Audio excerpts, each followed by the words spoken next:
Breaking news. The White House just witnessed one of the most explosive confrontations in recent diplomatic history.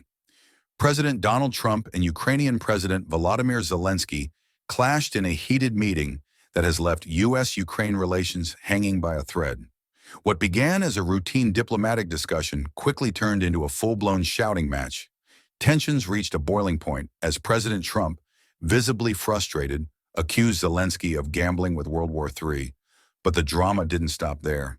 Trump issued a stark ultimatum: you're either going to make a deal or we're out. And if we're out, you'll fight it out.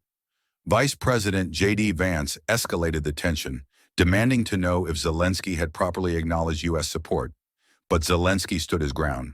Firing back, he warned, "During the war, everybody has problems, even you.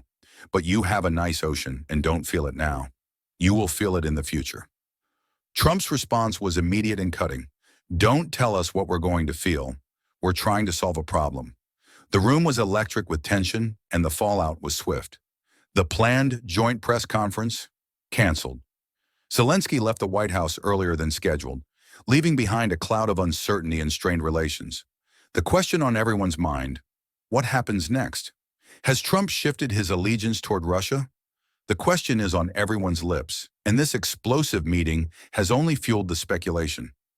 Critics point to Trump's long history of controversial statements about Russia and Vladimir Putin. From calling Putin smart and savvy to repeatedly downplaying Russian aggression, Trump's approach has often raised eyebrows.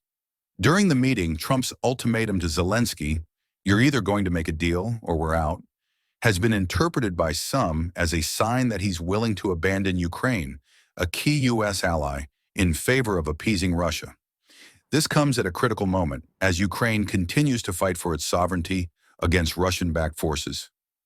Adding to the controversy, Trump's past actions have often aligned suspiciously with Russian interests. Remember the 2019 impeachment scandal, where Trump was accused of withholding military aid to Ukraine in an attempt to pressure Zelensky into investigating his political rival, Joe Biden? Critics argue that this move played directly into Russia's hands, weakening Ukraine's position on the global stage. Fast forward to today, and the stakes are even higher.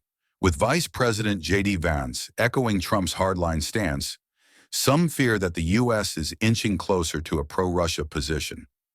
Vance's demand for Zelensky to show gratitude for U.S. support has been seen as a thinly veiled attempt to justify pulling back from Ukraine entirely. But is it really that simple?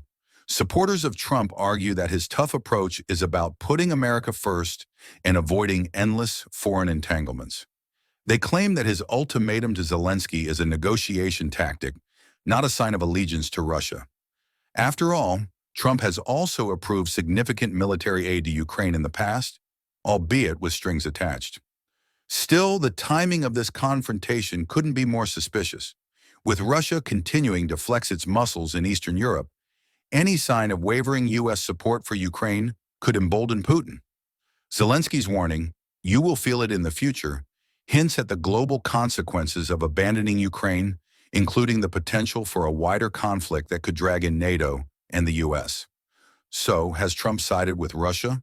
The answer may not be black and white, but one thing is clear. This explosive meeting has left the world questioning where America's loyalties truly lie. And as the geopolitical chessboard shifts, the stakes have never been higher. What do you think? Is Trump's tough stance on Ukraine a strategic move, or is it a dangerous shift toward Russia? Let us know in the comments below.